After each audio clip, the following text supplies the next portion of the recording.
The Lord be with you. And with your A spirit. reading from the Holy Gospel according to Matthew. Glory to you, O Lord.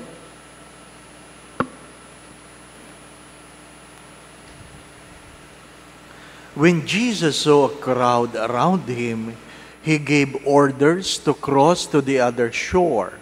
A scribe approached and said to him, "Teacher, I will follow you wherever you go." Jesus answered him, "Foxes have dens, and birds of the sky have nests, but the Son of Man has nowhere to rest his head." Another of his disciples said to him, "Lord, let me go first and bury my father." But Jesus answered him, "Follow me, and let the dead bury their dead."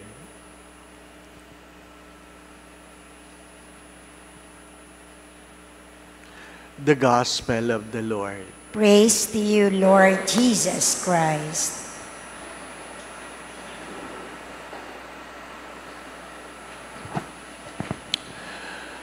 Wanting to have a quiet lunch, but I was frustrated because suddenly at the next table, there were a group of women, seemingly, mga bingi. Sabi ko doon sa waiter, "Ano yung kinakain nila?" Sabi, "Bakit po?" "Mukhang nabingi sila, lakas ng boses nila." Ano pa?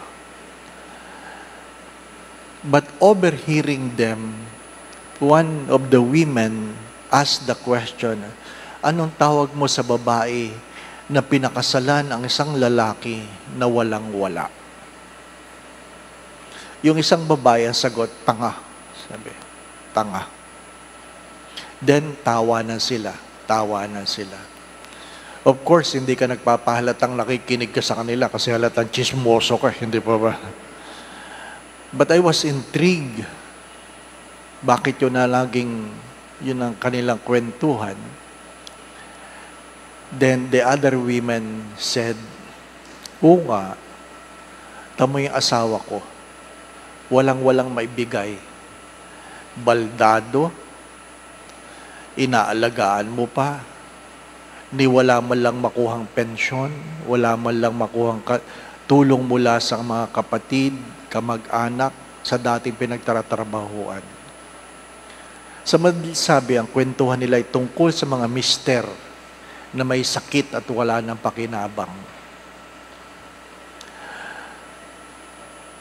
Ano sabi nila? Malalaman daw ang tunay na pagmamahal ng babae kapag wala ng pera ang lalaki. Hindi ko alam kung totoo yun. Pero magandang pagtuunan ng pansin yun. Why do you marry the person you are married to?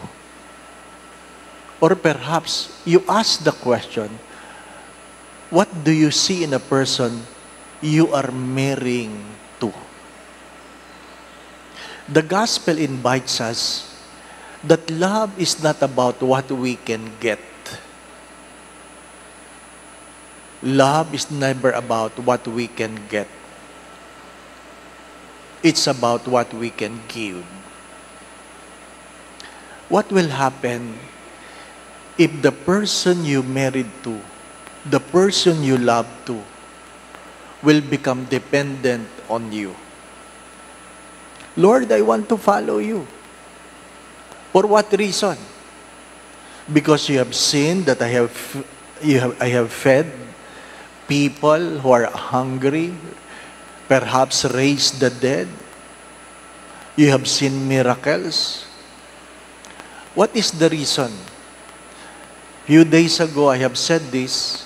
If you are serving God because out of convenience, then you are not really serving God. You are serving yourself. If you are giving something to God because you're thinking that it will return to you 100-fold, then you are not really giving. You're making a business out of it. Pag nagbibigay ka dahil merong ibabalik sa'yo, hindi yun pagbibigay. Negosyo yun.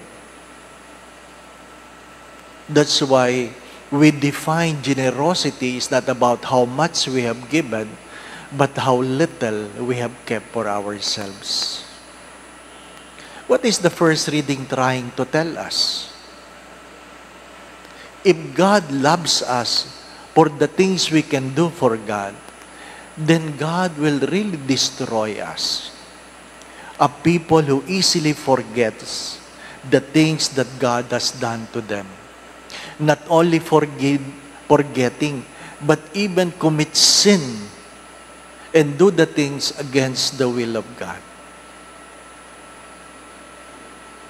My dear friends, my brothers and sisters, ang ganda ng sinabi ng isang tatay, you don't prepare the road for your children. You prepare your children for the road. You don't prepare the road for your children. You don't prepare the world for your children. You prepare your children for the world. Because whether you like it or not, there were moments of disappointment. There will be moments of sickness. There will be moments of betrayals.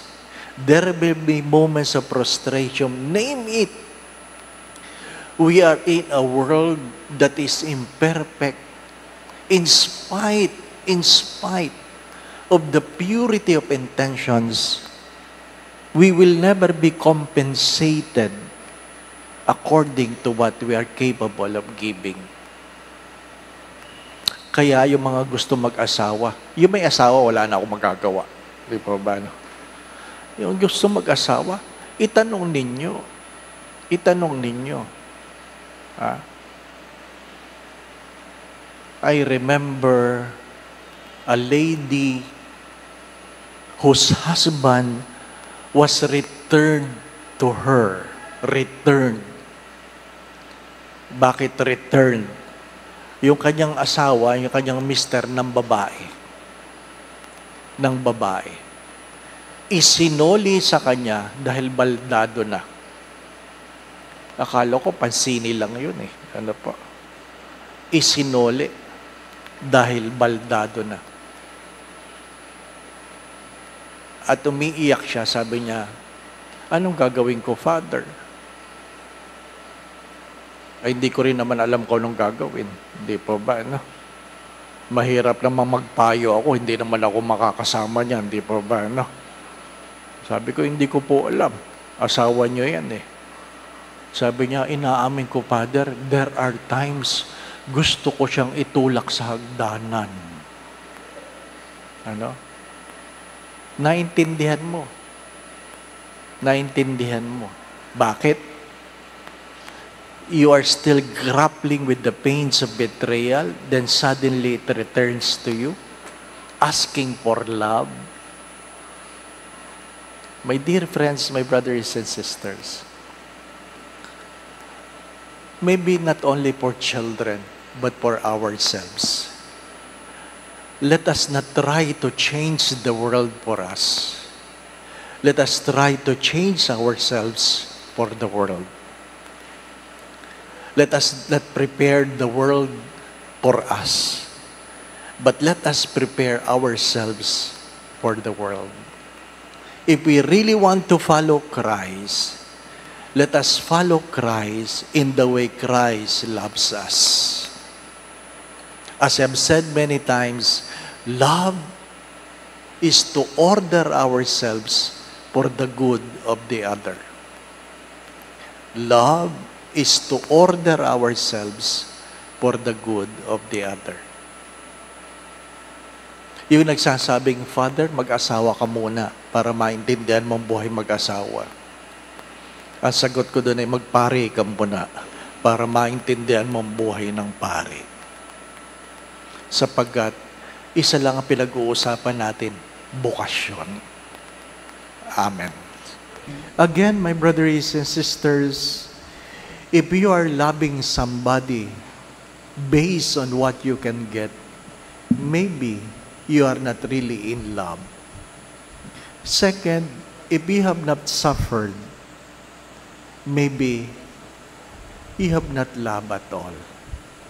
Sa Tagalog, mas maganda yun. Kung hindi ka pa nasasaktan, baka hindi ka pa nagmamahal.